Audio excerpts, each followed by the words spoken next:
जय हिंद मेरे प्यारे साथियों, सभी को राधे राधे। देखो सभी जो यूपी पुलिस के लिए सब वेट कर रहे हैं उनके लिए सबसे बड़ी खुशखबरी है, क्योंकि एक रेडियो ऑपरेटर वाली वैकेंसी निकली हुई थी उनके लिए आज यानी कल एक नोटिफिकेशन आउट हुआ है टेंडर को लेकर के।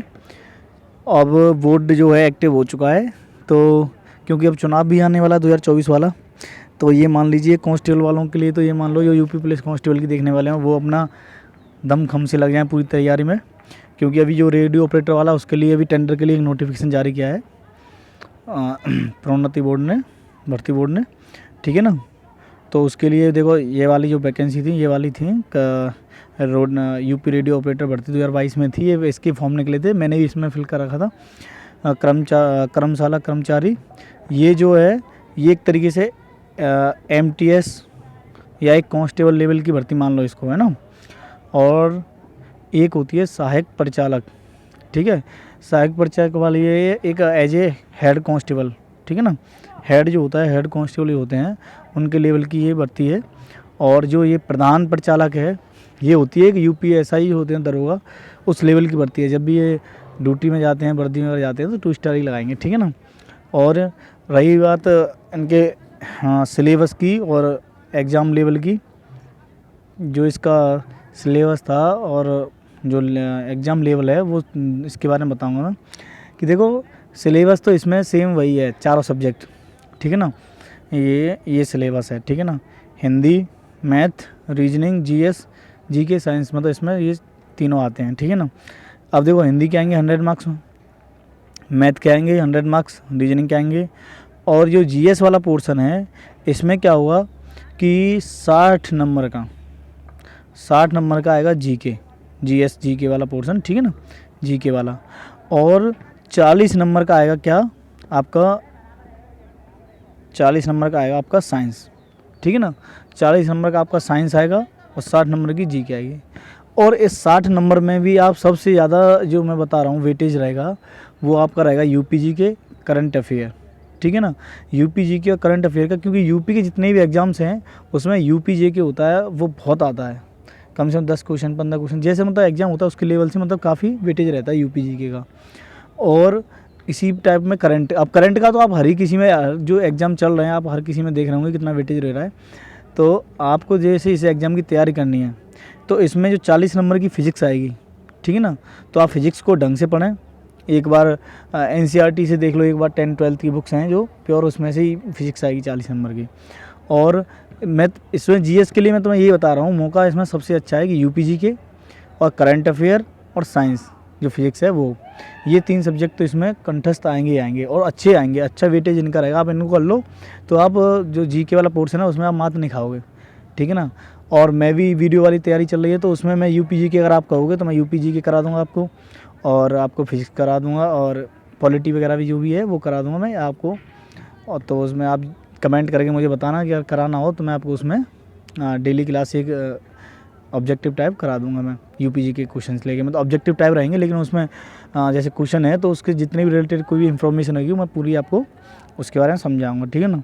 तो मुझे कमेंट करके उस बारे में मुझे बताना कि मुझे कराना या नहीं कराना, क्योंकि देखो अगर मैं कराऊँ तो उसे भाई मन से पढ़ना, क्योंकि कोई भी चीज़ होती है अगर मन से पढ़ोगे तभी आपके दिमाग में सही बैठेगा, ठीक है ना। और रही बात हिंदी की, तो हिंदी में देखो मुख्य चीज़ क्या है कि आप सबसे पहले देखो जो बेसिक चीज़ हैं उनको याद आप पढ़ लो। एक वर्डमाला चैप्टर हुआ, वर्डमाला से हर किसी एग्जाम में 3-4-5 क्वेश्चन तक 5 क्वेश्चन तक लेवल पहुंच जाता है, वीडियो में 4-5 आते हैं। और इसमें भी अगर ज़्यादा क्वेश्चन का रहा तो ऐसे ही रहेगा, ठीक है ना।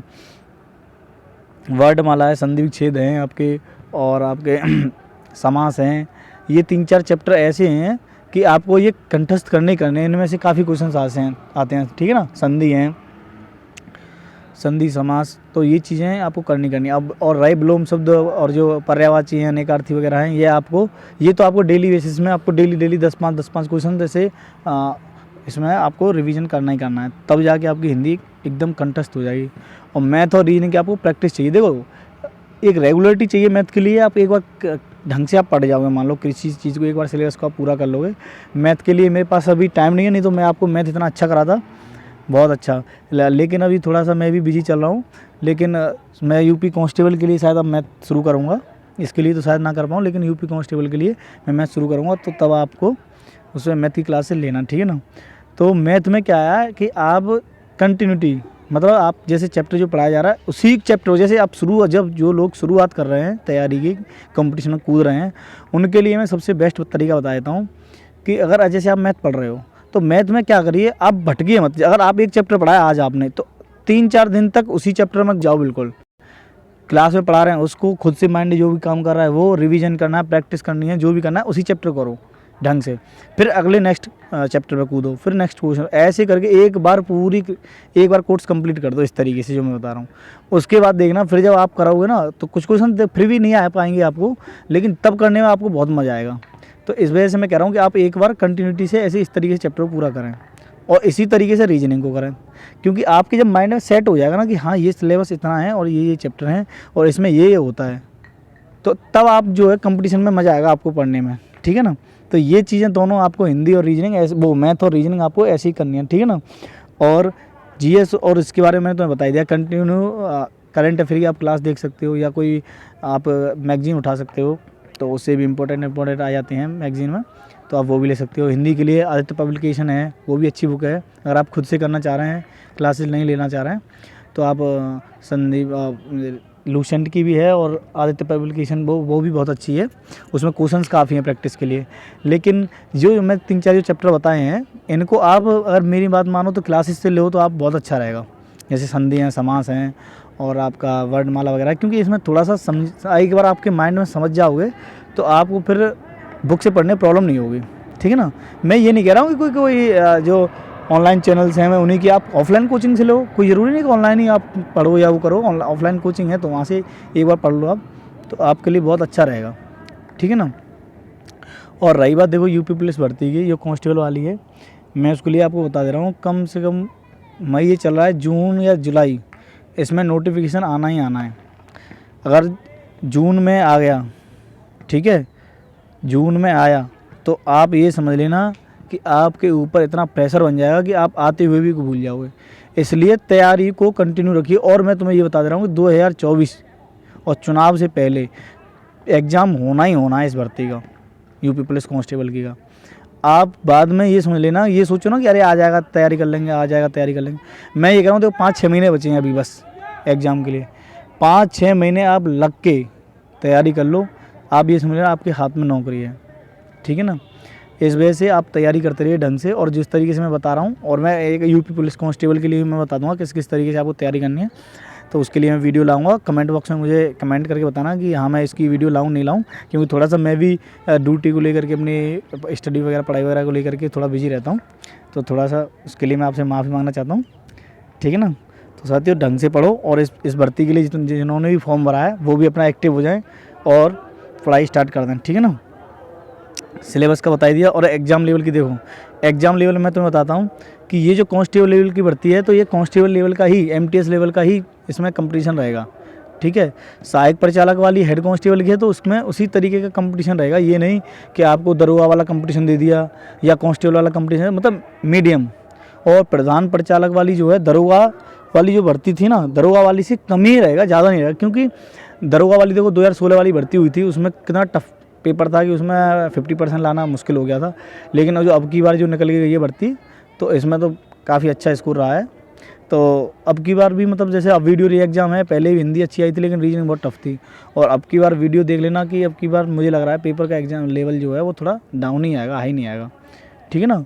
तो इस वजह से मैं भी लगा हुआ हूँ और आप सब लोगों के लिए खुशखबरी बताने आया था साथियों। और आप देखिए जो रेडियो ऑपरेटर वाले हैं वो भी पढ़ें ढंग से, और कांस्टेबल वाले हैं जो वो भी लग जाएं। ये वेट ना करें कि भर्ती कब आएगी या नोटिफिकेशन कब आएगा। नोटिफिकेशन आने में देर नहीं लगती है, ठीक है ना। नोटिफिकेशन आया आप ऐसे हड़बड़ा जाओगे कि आप कुछ नहीं कर पाओगे, फिर कि मैं यहाँ से करूँ यहाँ से करूँ। मैं आपको बता रहा हूँ, देखो आप कुछ मत करो, मैथ रीजनिंग तो आप करते रहो, और हिंदी को आप आंखों की तरफ, ये नहीं कि आप डीपली पढ़ो, आप माइंड से देखते रहो। और तुम्हें जैसे ज़्यादा बोरिंग लग रहा है, बोर हो रहे हो, तो ज़्यादा नहीं डीपली मत पढ़ो, लेकिन हल्का हल्का पढ़ते रहो। जैसे एक नोटिफिकेशन आएगा तो आप पे प्रेशर नहीं बनेगा, आपके माइंड में प्रेशर नहीं बनेगा, ठीक है ना साथियों। बस यही कहने आया था, और आप ढंग से लग जाइए, पढ़िए।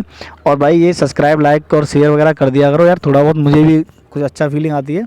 आप काफ़ी अच्छा रिस्पॉन्स भी दे रहे हो वीडियोज़ पे, तो आप ढंग से पढ़िए और सब्सक्राइब जरूर करें। जितने भी देखते हैं तो एक बार सब्सक्राइब करने में क्या जा रहा है यार, मुझे भी अच्छा खुशी होगी, लाइक करने में भी मुझे भी एक जोश मिलेगा, ठीक है ना।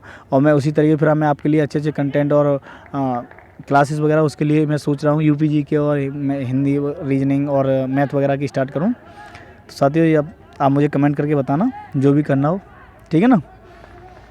ठीक है साथियों, जय हिंद, राधे राधे।